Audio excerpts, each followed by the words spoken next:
terkasih dalam nama Tuhan Yesus Kristus, kita bersyukur di sore hari ini kita masih boleh jumpa kembali walaupun masih dalam via online. Teman-teman, sebentar lagi kita akan memulai ibadah persekutuan akhir pekan kita pada sore hari ini. Mari kita mempersiapkan setiap hati dan pikiran kita agar di dalam ibadah ini kita boleh benar-benar fokus sehingga ibadah kita pada sore hari ini benar-benar memuliakan nama Tuhan. Kita akan mempersiapkan hati dan pikiran kita untuk memulai ibadah kita pada sore hari ini. Mari kita katakan, kini saatnya berdiri di altarnya, sebab Allah yang Maha Kudus hadir di tempat kita pada saat ini dimanapun kita berada. Kita masuk hadirat Tuhan yang Maha Kudus. Kita angkatkan pujian kita.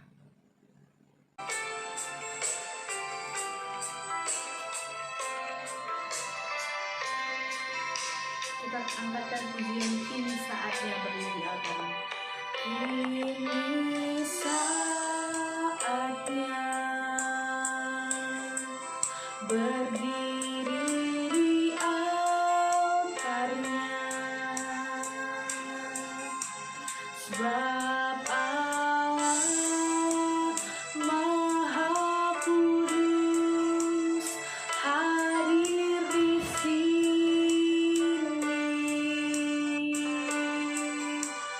Mari memuji, angkat tangan menyembah,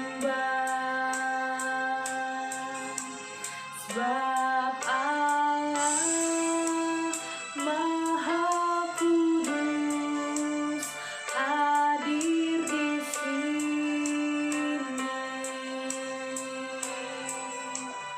Kita masuk kata sucinya bersama para malaikat menyembah.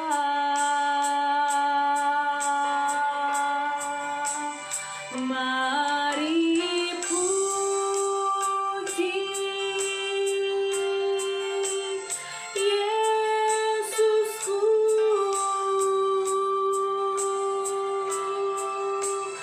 kita masuk hadiratnya Maha Kudus.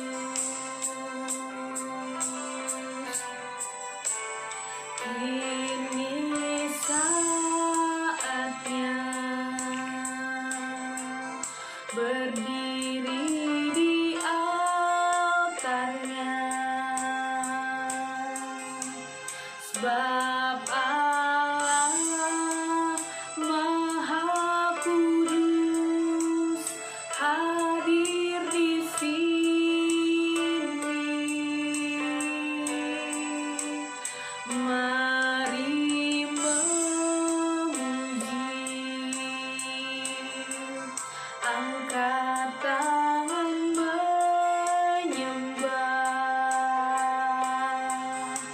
sebab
kita berdoa. Kini tiba saatnya ya Tuhan, di sore hari ini kami datang di hadapan-Mu, menyembah Engkau yang adalah Tuhan dan Raja kami. Engkau Allah penyelamat kami, Engkau Allah yang selalu memperhatikan kehidupan kami di tengah-tengah dunia ini.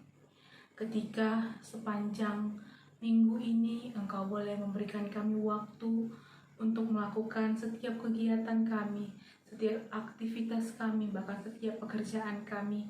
Dan di tengah-tengah kelelahan kami ya Tuhan, kami bersyukur karena Tuhan masih memberikan kami waktu dan kesempatan untuk boleh beribadah, memuji dan memuliakan nama Engkau ya Bapa, bahkan untuk mendengarkan sebagian dari firman-Mu yang akan mengajari kami dan mendidik kami.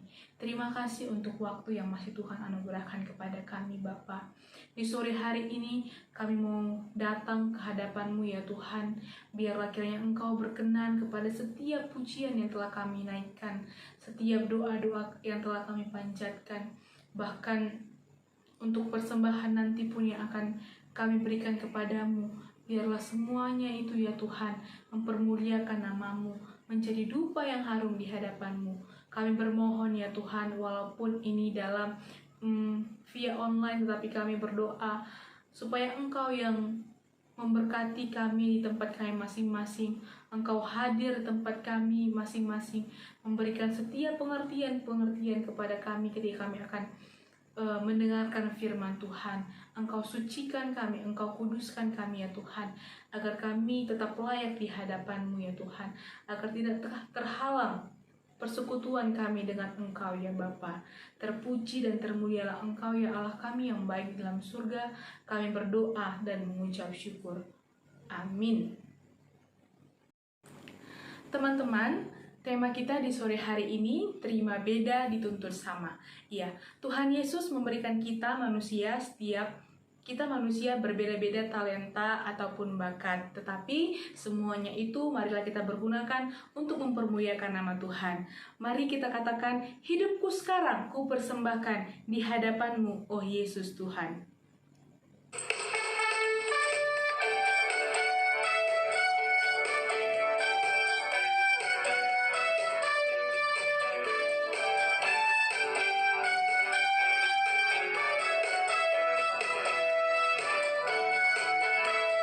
Hidupku sekarang ku persembahkan di hadapan-Mu, oh Yesus Tuhan. Hidupku sekarang ku persembahkan di hadapan-Mu, oh Yesus Tuhan. Terimalah sekarang persembahanku, korban yang harum dan menyenangkan-Mu. Segenap hatiku, segenap jiwaku, kan ku sembah Kau Yesus Tuhan. Kan ku sembah Kau Yesus Tuhan. Tak berubah selamanya cinta kasih-Ku padamu. Ku mau hidup selamanya untuk senangkan hati-Mu. Tak berubah selamanya cinta kasih-Ku padamu. Ku mau hidup selamanya untuk senangkan hati-Mu, Tuhan. Kita angkatkan pujian ini sekali lagi. Hidupku sekarang ku persembahkan di hadapan-Mu, oh Yesus Tuhan. Hidupku sekarang ku persembahkan di hadapan-Mu, oh Yesus Tuhan. Terimalah sekarang persembahanku, korban yang harum dan menyenangkanmu. Senap hatiku, senap jiwaku, kan ku sembah Kau Yesus Tuhan. Kan ku sembah Kau Yesus Tuhan. Tak berubah selamanya cinta kasihku padamu. Ku mau hidup selamanya untuk senangkan hatimu. Tak berubah selamanya cinta kasihku padamu. Ku mau hidup selamanya untuk senangkan hatimu, Tuhan. Ya, biarlah kita hidup selamanya untuk menyenangkan hati Tuhan kita, Tuhan Yesus. Teman-teman, kita akan bermazmur bagi Tuhan.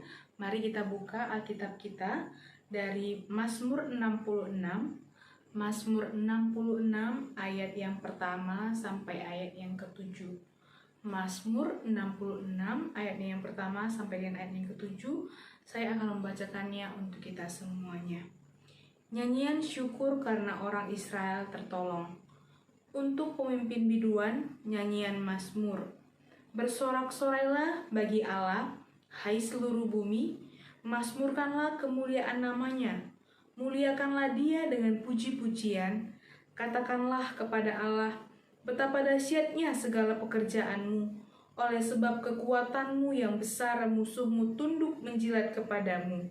Seluruh bumi sujud menyembah kepadamu dan bermazmur bagimu, memazmurkan namamu. Pergilah dan lihatlah pekerjaan-pekerjaan Allah.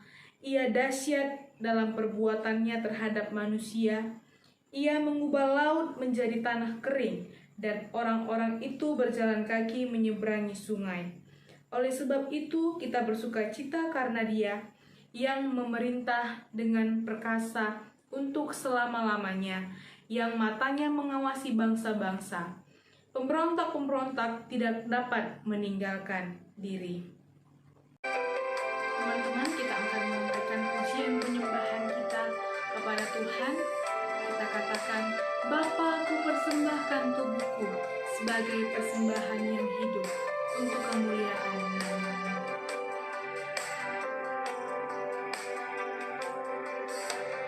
Bapa, ku persembahkan tubuhku sebagai persembahan yang hidup, kudus, dan yang berkenan padamu, sebagai ibadah yang sejati. Ku sembah Kau, Tuhan. Ku sembah Kau, Tuhan.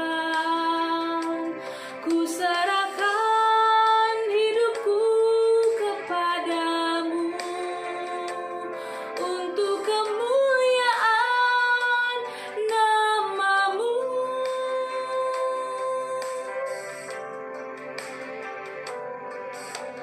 Bapa, ku persembahkan tubuhku sebagai persembahan yang hidup, kudus, dan yang berkenan padamu, sebagai ibadah yang sejati. Ku sembah Kau, Tuhan. Ku sembah Kau, Tuhan. Ku serahkan hidupku kepadamu untuk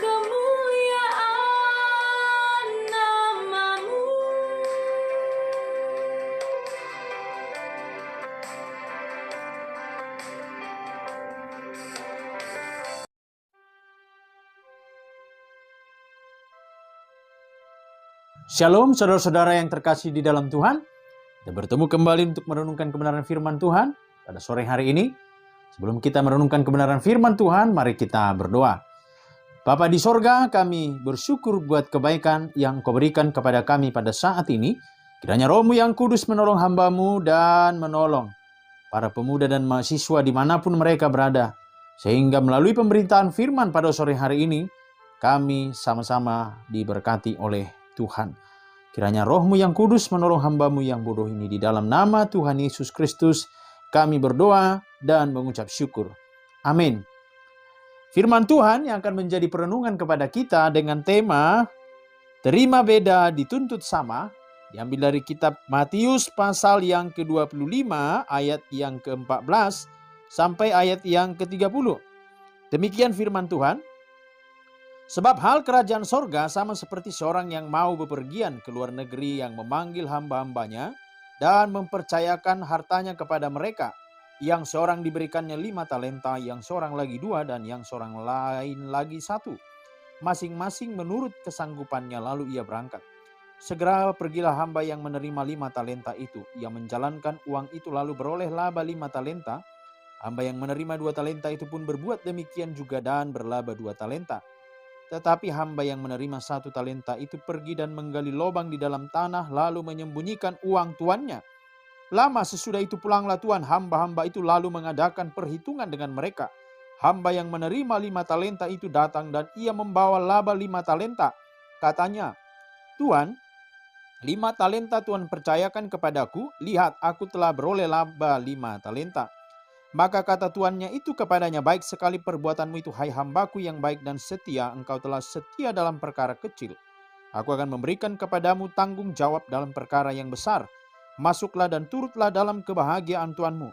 Lalu datanglah hamba yang menerima 2 talenta itu, katanya, Tuan, 2 talenta Tuhan percayakan kepadaku. Lihat, aku telah beroleh laba 2 talenta. Maka kata tuan itu kepadanya, baik sekali perbuatanmu itu, hai hambaku yang baik dan setia. Engkau telah setia memikul tanggung jawab dalam perkara yang kecil. Aku akan memberikan kepadamu tanggung jawab dalam perkara yang besar. Masuklah dan turutlah dalam kebahagiaan tuanmu. Kini datanglah juga hamba yang menerima 1 talenta itu dan berkata, Tuan, aku tahu bahwa Tuhan adalah manusia yang kejam, yang menuai di tempat di mana Tuhan tidak menabur dan yang memungut dari tempat di mana Tuhan tidak menanam.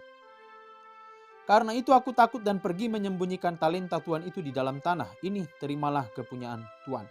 Maka jawab tuanmu itu, hai kamu hamba yang jahat dan malas, jadi kamu sudah tahu bahwa aku menuai di tempat di mana aku tidak menabur dan memungut dari tempat di mana aku tidak menanam. Karena itu sudahlah seharusnya uangku itu kau berikan kepada orang yang menjalankan uang, supaya sekembaliku aku menerimanya serta dengan bunganya. Sebab itu ambillah talenta itu daripadanya dan berikanlah kepada orang yang mempunyai 10 talenta itu. Karena setiap orang yang mempunyainya kepadanya akan diberi sehingga ia berkelimpahan. Tetapi siapa yang tidak mempunyai apapun juga yang ada padanya akan diambil daripadanya. Dan campakkanlah hamba yang tidak berguna itu ke dalam kegelapan yang paling gelap. Di sanalah akan terdapat ratap dan kertak gigi. Saudara-saudara yang terkasih dalam Tuhan, setiap orang itu mempunyai kelebihan. Sering sekali disebut dengan talenta. Ada talenta yang bernyanyi, ada talenta di dalam prestasi di sekolah, prestasi olahraga, dan lain sebagainya. Nah, sering sekali kita ini iri kepada kelebihan orang lain. Dan kita mau seperti orang lain. Itu sebabnya kadang cita-cita kita tidak seirama dengan kemampuan kita. Nah, saudara-saudara yang terkasih dalam Tuhan, kita tidak bisa mengambil sesuatu bagi diri kita kalau tidak dikaruniakan oleh Tuhan. Ini hal yang perlu kita pahami. Saya juga dulu punya cita-cita mau menjadi tentara, mau menjadi dokter. Kenapa? Karena saya lihat dokter itu, wah, ganteng, cantik misalnya ya, kalau perempuan. Kalau tentara itu gagah, tetapi kemampuan saya tidak sampai ke situ. Saya tidak memenuhi kriteria sehingga saya gagal di sana. Nah, saudara-saudara yang terkasih di dalam Tuhan, apakah Tuhan salah memberikan apa yang ada padamu dan apa pada orang lain? Di sini kita belajar, saudara-saudara, bagaimana kita memandang talenta itu, kelebihan kita itu sebagai sesuatu dari sudut pandang yang berasal dari Tuhan, bukan dari sudut pandang dunia ini. Sebab kalau kita pakai ukuran dunia ini kita akan kecewa. Mari kita perhatikan nats ini dulu. Kita belajar dulu secara konteksnya. Nah, mengapa nats ini muncul? Nats ini muncul karena pada saat itu Yesus bersama-sama dengan para murid-muridnya. Waktu itu murid-muridnya di dalam Matius pasal 25 dan Matius pasal 24, Yesus sedang diperhadapkan dengan para pemungut, orang-orang Farisi, ya, orang-orang Farisi. Nah, di ayat yang ke-25 ayat 14 sampai 30, pada saat itu murid-muridnya mengagumi bait Allah.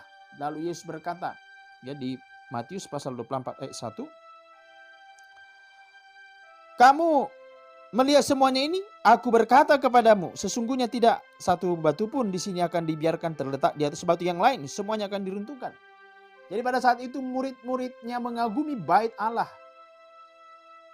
karena saking megahnya. Tetapi Yesus berkata, ini akan diruntuhkan. Kenapa akan diruntuhkan? Kalau kita perhatikan di dalam pasal yang ke-23, Yesus mengecam ahli-ahli Taurat dan orang Farisi yang telah dipercayakan Tuhan kerajaan sorga itu, tetapi mereka menyalahgunakan wewenang ataupun kuasa yang diberikan Tuhan. Orang-orang Farisi ini adalah orang-orang yang dipakai Tuhan supaya bangsa Israel, orang Yahudi dan juga orang non-Yahudi ataupun orang-orang kafir bisa mengenal Tuhan yang benar, Tuhan yang disembah bangsa Israel. Tetapi mereka menyelewengkan wewenang itu, kuasa itu. Dengan cara apa? Kalau kita perhatikan di pasal 23 ayat 1 itu, mereka menduduki kursi Musa. Mereka mengambil alih, mereka berbuat seenaknya saja. Lalu di pasal 23 ayat 5, mereka itu melakukan pelayanan itu supaya dilihat orang, bukan supaya menuntun orang kepada Tuhan, tetapi supaya orang melihat mereka. Lalu di pasal yang ke-23 ayat 13, mereka itu menghalangi orang datang kepada Yesus yang telah dinubuatkan oleh perjanjian lama, yaitu Mesias yang dijanjikan. Dan kalau kita melihat orang Farisi inilah yang akhirnya bermufakat untuk menyalibkan Tuhan Yesus dengan cara-cara yang sangat-sangat jahat sekali. Dengan memberikan saksi palsu, dengan membuat trik-trik yang luar biasa hebat sehingga Yesus disalibkan. Nah, ini sebenarnya konteksnya. Jadi orang Farisi, mereka menyalahgunakan kuasa yang diberikan Tuhan, mereka menggunakannya semau mereka, untuk kemuliaan mereka, untuk kepentingan mereka, untuk keinginan mereka. Nah, ini konteksnya. Lalu bagaimana saudara-saudara kita memandang nats ini, kita aplikasikan dengan kehidupan kita yang sekarang? Mungkin saja saudara-saudara mempunyai kelebihan, kehebatan, apakah itu kemampuan intelektual, kemampuan emosional, dan kemampuan spiritual, hal-hal yang bersifat rohani. Mari kita perhatikan saudara-saudara di ayat yang ke-14 itu. Jadi apa yang ada pada kita ini? Kita harus memandang dari sudut pandang mana? Yang pertama, hidup kita ini adalah hal kerajaan sorga. Tidak ada satupun di dalam diri kita ini yang tidak berhubungan dengan yang namanya Tuhan. Karena apa? Karena kita ada di dunia ini diciptakan oleh Tuhan. Maksudnya saudara-saudara dan saya, Tuhan rancang itu untuk satu tujuan masing-masing kita. Maka temukanlah tujuan itu. Nah, yang pertama, hidup kita ini adalah hal kerajaan sorga. Karena apa? Manusia pada awalnya diciptakan segambar dan serupa dengan Tuhan. Inilah rancangan Allah di awal penciptaan manusia, yaitu Adam dan Hawa. Supaya manusia itu mencerminkan karakter kemuliaan Tuhan, yaitu Raja segala raja. Kalau berbicara hal kerajaan Allah, ada rajanya jelas, undang-undangnya, peraturannya jelas, pengelolaannya harus berdasarkan undang-undang kerajaan itu. Siapa raja itu? Dialah Yesus, Raja segala raja. Jadi dalam hidup ini memandang talenta ini saudara-saudara, saudara dan saya punya Tuhan, yaitu Tuhan, punya peraturan di dalam pengelolaan, yaitu firman Tuhan. manusia adalah hamba-hambanya. Maka dikatakan gambaran itu adalah seperti seorang yang mempercayakan hartanya kepada hamba-hambanya. Kita ini adalah hamba-hambanya dan kita diciptakan untuk melayani raja, segala raja. Hal kerajaan surga itu adalah apa yang ada pada kita, itu dipercayakan Tuhan. Dipercayakan Tuhan. Jadi saudara-saudara, jelas di sini perumpamaan tentang talenta ini berbicara bahwa hidup kita inilah kerajaan Allah. Lalu yang kedua, apa dasar Tuhan mempercayakan sesuatu kepada kita dalam perumpamaan ini? Tuhan mempercayakan talentanya kepada hamba-hambanya. Perhatikan di ayat 15a. Diberikan seorang 5 talenta, yang satu lagi 2, yang satu lagi 1. Kita perhatikan ini. Dipercayakan berbeda-beda. Saya punya mungkin kelebihan 2. Saudara mungkin punya kelebihan 5, 7.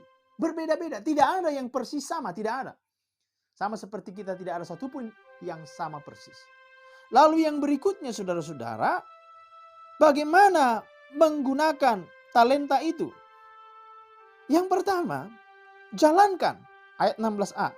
Hamba-hamba yang menerima talenta ini dari tuannya, mereka menjalankan. Jadi mereka yang dipercayakan ini diberikan kemampuan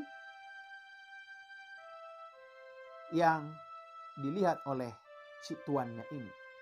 Jadi jalankan. Berapa talentamu, apa keahlianmu, apa karuniamu, jalankan saja itu. Jadi tidak usah melihat orang lain. Aku ingin seperti mereka. Saudara ingin seperti A, B, C. Tapi apa yang ada padamu, jalankan. Lalu yang kedua, berbicara kemaksimalan.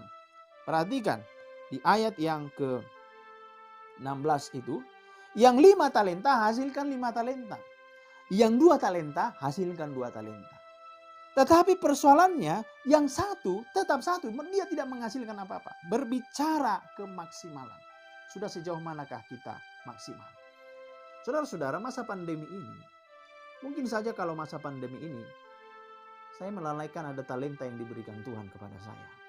Tapi di masa pandemi ini saya lihat lagi. Apa yang Tuhan berikan.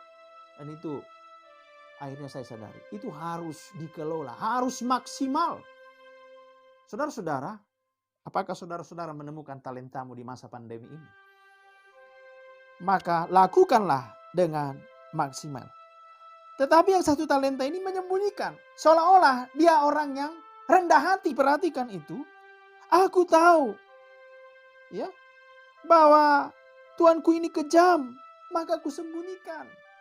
Saudara-saudara, yang 1 talenta, sudah 1 talenta, sudah sedikit talentanya, disembunyikan. Dia tidak melakukan kemaksimalan itu. Lalu yang berikutnya, bagaimana menggunakan talenta ini? Ayat 19, pertanggungjawaban ya. Kalau kita perhatikan di situ, tuannya pulang sesudah beberapa waktu, lalu mengadakan perhitungan dengan mereka. Saudara dan saya akan dimintai Tuhan pertanggungjawaban apapun yang dipercayakan Tuhan kepada kita. Saudara, hal ini banyak sekali dilalaikan banyak orang. Uang yang ada pada kita, kemampuan yang ada pada kita, itu akan diminta Tuhan pertanggungjawaban. Apakah kita menggunakan itu untuk hal yang diinginkan oleh si pemberi talenta itu? Nah, saudara-saudara, lalu yang berikutnya, penggunaan talenta itu adalah dikembalikan kepada pemberi talenta. Ayat 20. Lalu datang yang memberikan 5 talenta. Tuhan, ini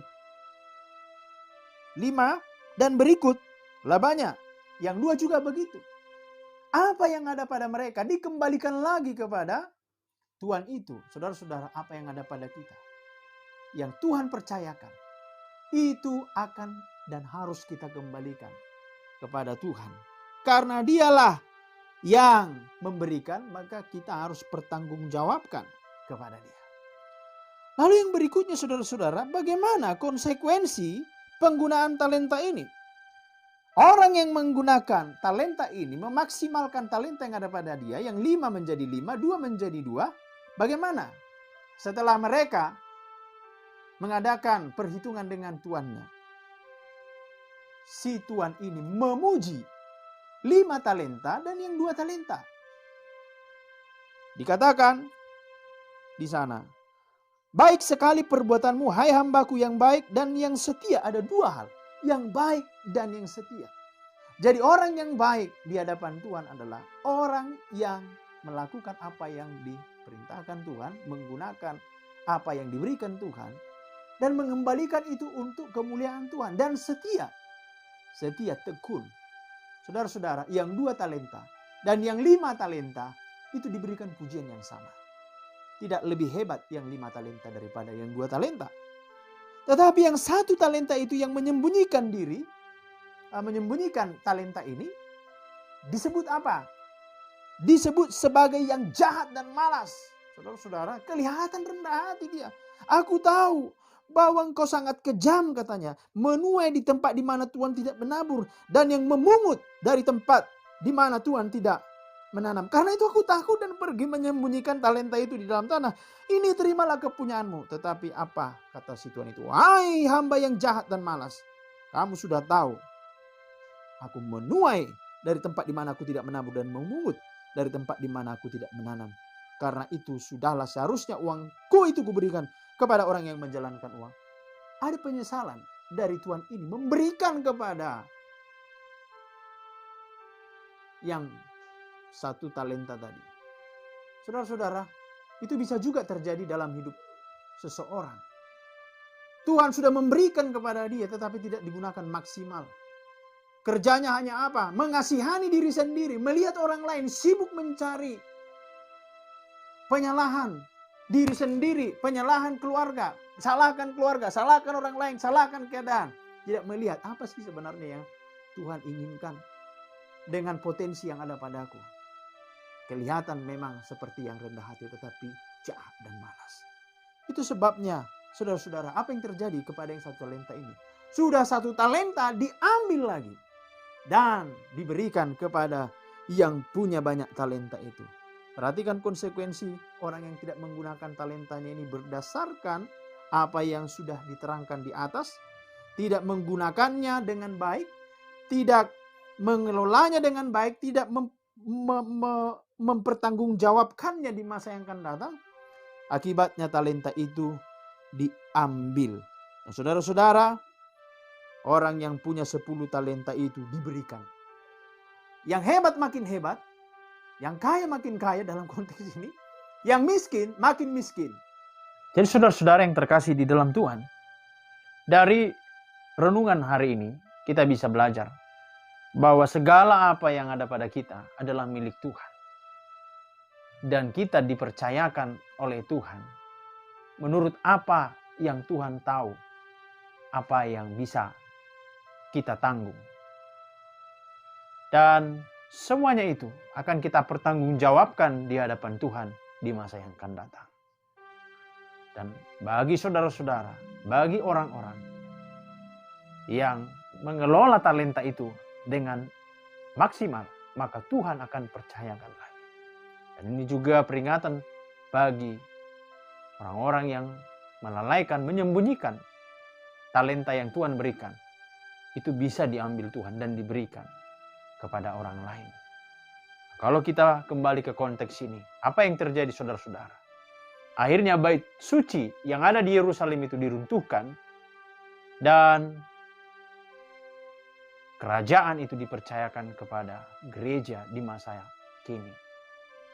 Orang-orang Farisi akhirnya kehilangan jabatan mereka dan digantikan oleh para rasul-rasul yang tidak mempunyai pendidikan sebagaimana orang-orang Farisi ini.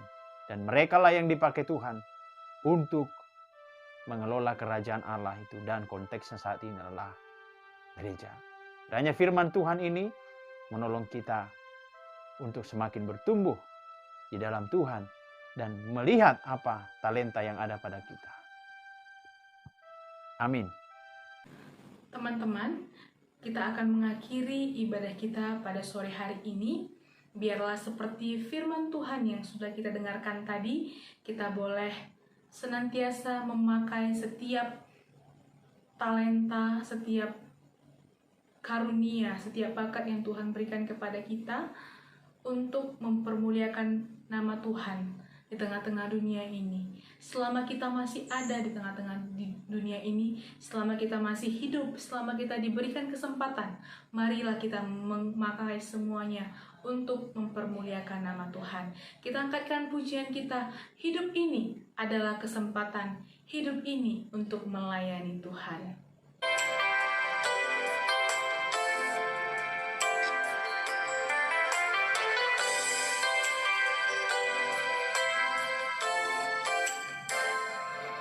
Hidup ini adalah kesempatan. Hidup ini untuk melayani Tuhan. Jangan sia-siakan waktu yang Tuhan beri. Hidup ini harus jadi berkat.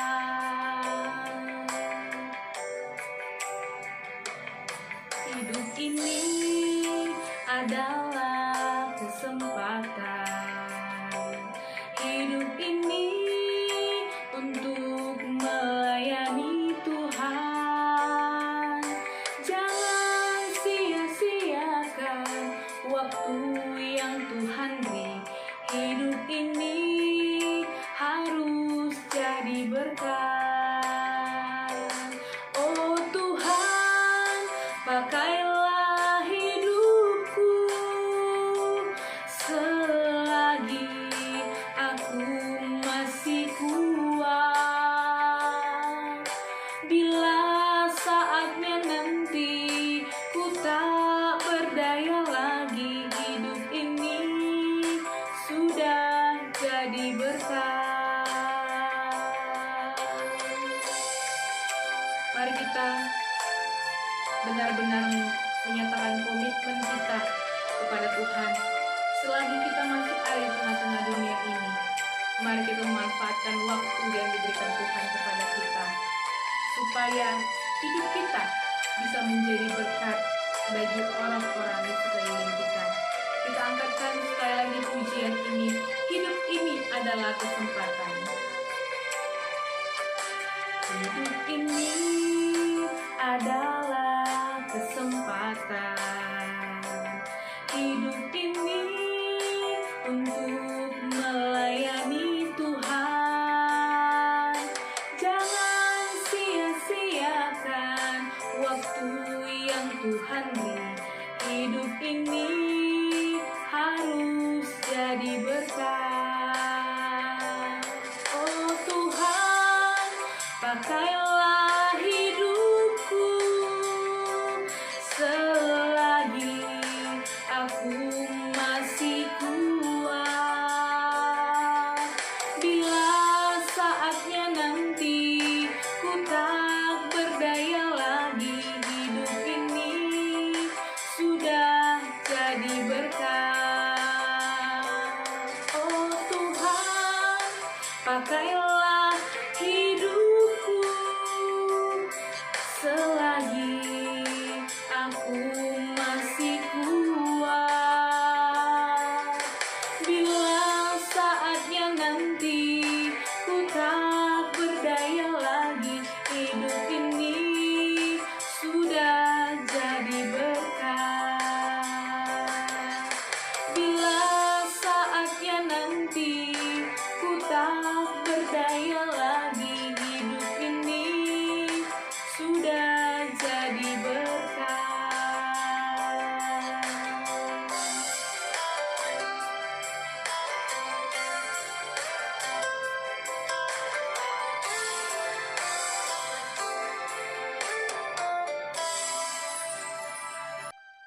Kita akan menutup ibadah kita. Kita berdoa. Bapa di sorga, kami bersyukur buat kebaikan yang Kau berikan kepada kami. Terima kasih buat firman-Mu. Berkatilah persembahan juga yang telah Engkau berikan kepada kami dan kami kembalikan untuk kemuliaan-Mu. Dan biarlah kiranya apa yang sudah kami dengarkan itu bisa menolong kami untuk mengenal Tuhan dan apa yang telah Tuhan berikan kepada kami.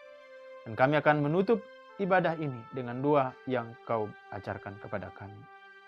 Mari kita berdoa. Bapa kami yang di sorga, dikuduskanlah nama-Mu. Datanglah kerajaan-Mu, jadilah kehendak-Mu di bumi seperti di sorga. Berikanlah kami pada hari ini makanan kami yang secukupnya. Dan ampunlah kami akan kesalahan kami seperti kami juga sudah mengampuni orang yang bersalah kepada kami. Dan janganlah membawa kami ke dalam pencobaan, tapi lepaskanlah kami daripada yang jahat. Karena Engkau yang punya kerajaan dan kuasa dan kemuliaan sampai selama-lamanya. Amin. Anugerah Allah Bapa, pengorbanan Yesus Kristus, dan bimbingan Roh Kudus, itulah yang akan menyertai setiap orang-orang yang telah ditebusnya. Amin. Bapa, terima kasih. Bapa, terima kasih. Bapa, terima kasih. Bapa di dalam surga, ku berterima kasih. Amin. Amin. Shalom. Tuhan Yesus memberkati kita semuanya.